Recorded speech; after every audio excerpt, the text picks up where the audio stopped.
everyone, my name is Samantha Aquaviva and welcome to The Samantha Show. Today I will be interviewing Judson Rosebush, a virtual reality pioneer, sexpert, president of Edge Interactive Publishing, and the publisher of this new book, The Cosmos, The Arrivals. Welcome, Mr. Rosebush. Hello, glad to be here. You're a real-world professor. Can you tell us a little bit about Professor Gamer? Well, Professor Gamer is the narrator and storyteller of the cosmos, and he has a fly-on-the-wall perspective of this most unusual house in a most unusual school, and that's what he brings to it. He's sort of a mysterious character. What inspired him to tell this story? Well, we believe that he has a vast repertoire of sexual knowledge and that he gathered it together and a combination of life experiences and knowledge of literature and observation and reading and brought these things together to bear upon the cosmos and bring this to life. And where is the cosmos? Is it a real place? Well, we're not completely certain about that. There are various rumors about. The house is recognizable perhaps to someone who knows about reform schools for boys or schools for wayward girls. There's a quad and some academic buildings about. There's a flagpole, a set of stocks.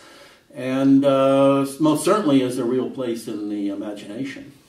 And who are the cosmos and how many are there? Well, there are 8 cosmos in the Cosmos House. They are led by Babs, who is the monitor, and a caste above the other 7 who are pledges.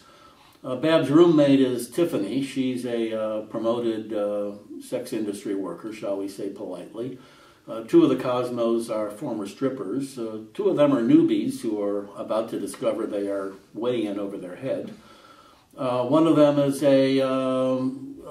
shall we say, a collapsed monitor who is very irritated to discover herself back in this situation again. And one of them is redacted. Redacted? Robin redacted. We're not sure whether she was lobotomized, given drugs, or simply has selective amnesia. So it's like a mystery. I guess it is, yes. And what are the requirements to be a Cosmo? One must be sexually curious and sexually adventuresome and desiring of learning and knowledge. There are no physical requirements. Some cosmos are heavy, some are thin, some are black, some are white, some are Asian, some are Arab, some are men, some are women, and some are, we're not completely sure what they are. So very versatile. What time period does this take place? The professor always writes about things happening in the present tense, so it is not a view into something that occurred in the past, but it is always something that is happening and unfolding in real time. The house itself is a Victorian structure that he lets us believe, and the garments and costumes of the cosmos are contemporaneous, whatever that means. The games and the activities and the power struggles are completely timeless. It's also true that the Cosmos House has some rather modern cybernetic type devices in it that has cams which are remotely connected to something called the automatron, which seems to be an outside force of some sort. The sex toys also are wireless and seem to be bidirectional, and there is a mirror in the house called the Minxie mirror, which is well, let's just say that a Cosmo who would approach the mirror and kiss it would discover the mirror kisses back. Very interesting.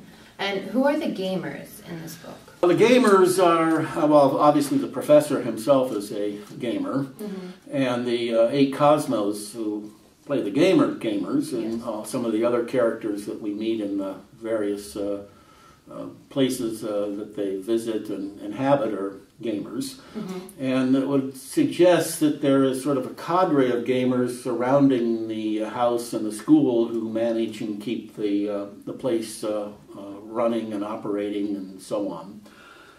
But perhaps the most important gamer is the reader themselves, who is invited to be a participant observer and who has actually little choice but to invest themselves into the ideas and concepts, and who is in danger of being modified themselves. Tell me a little bit about the games that the Cosmos play. In some respects, classic BDSM type power scenes. They are involve adventure game type of interactions. There are props, there are obeisances, there are garments, there are locations.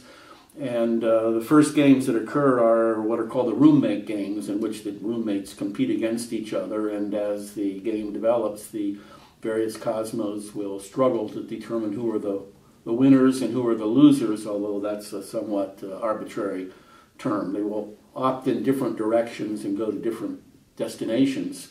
And some will be successful in their goals and some will not. And everybody seeks comfort in comparing something new to something that they know.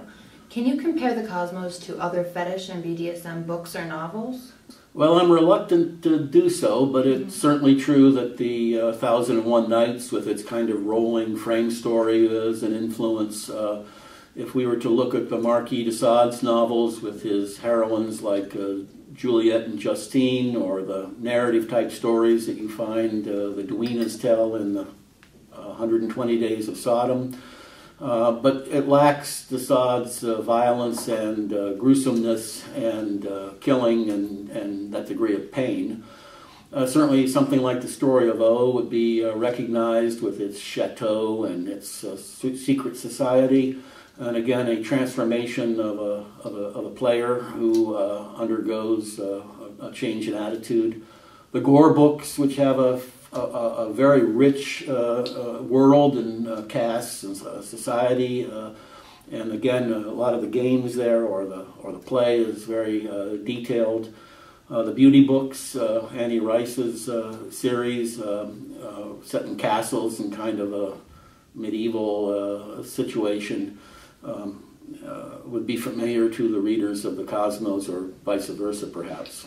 And what about novels like 50 Shades of Grey and The Hunger Games? Well, I get asked that a lot. 50 Shades of Grey is kind of a romance novel primarily directed at female readers, in which the heroine manages to convince the evil Mr. Grey to abandon his bad habits.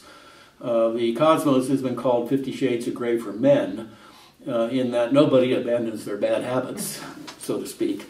Games and the sex play is relished and enjoyed and developed and built upon, and in a very slow, fairly nonstop fashion. Hunger Games is, because it's a game, we're sometimes compared to that, but this is not a game in which people are eliminated, die, kill, or right. There's no death, there's no destruction, there's no gore. That is not part of the philosophical underpinnings of the Cosmos. The Cosmos is a sexual exploration, and it's done for pleasure and joy and excitement. And I think the women will really like it. I found it to be very revolutionary and detail-orientated. Well, thank you for saying that. We've had women who have told us that they become faint reading the book, and we've had women who told us they got excited reading the book. And I think some of it is the what they bring to it and what their expectations are. What are some of the other reactions you've gotten so far? Well, we've had men tell us that it tests their comfort zone, and we've had other men who are perhaps more sophisticated who tell us that it's quite within their comfort zone. Some readers are confused as to whether it's a series of short stories. Mm-hmm. It does have a series of scenes, and it does develop. We've had some readers who ask us if it's a treatment for a movie or a treatment for a game, or if it is a game, and the answer is no, it's a novel about a game. And we've had people who read the book and tell us that when they go out and look at the real world, that they see the world differently, and I think that's a good thing. That is great. It's like it broadens people's perspectives. Yes. Thank you. And where is the book available? Where can we go get a copy of the book? Probably the easiest way is to order it off of Amazon. It's there on both the paper copy of the book is on Amazon, as well as the Kindle version for people who want to download and have the book on an electronic reader. I rather like the hardbound book because not only does it have the narrative of the story, but it also has diagrams of the Cosmos House. It has manifests of all the characters and what they're wearing and what their changes are. It has a glossary of the terms. And it has a massive index so that people who have a curiosity about something can go into the index and then work their way back into the book. It is almost an atlas of sexuality and activity. Is the Cosmos the Arrivals a part of a series? It is. It's the first of 5 books which describe one term in school. And at the end of that term, it's presumed that 4 of the Cosmos will opt in one direction and 4 of the Cosmos will opt in another direction. Some of the Cosmos coming into the term want to go one way and some want to go the other, and maybe not all of them will have the outcome that they desire. In the first book, which spans the first 14 days of the adventure, we meet the Cosmos, we discover the house, we discover their desires, their fears, their motivations,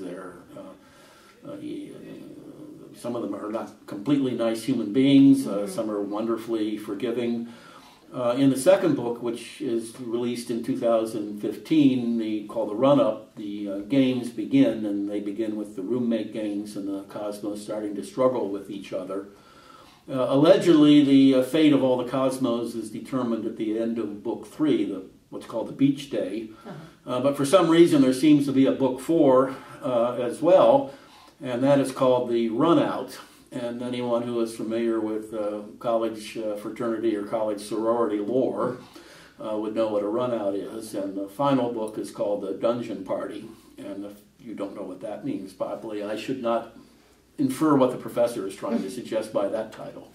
And where can we reach the professor? Do you have social media accounts we can follow? Rumor has it that the professor has a Twitter and a Facebook page, and that he is answering questions to the initiated and the uninitiated, gamers new and gamers old, and that sometimes the questions can be quite trivial, and he tries to be polite to those, and sometimes the questions are deeply profound and stimulating to him and make him think in new ways. Right. And he does his best to try to communicate with or participate in a dialogue about ideas the book brings to life.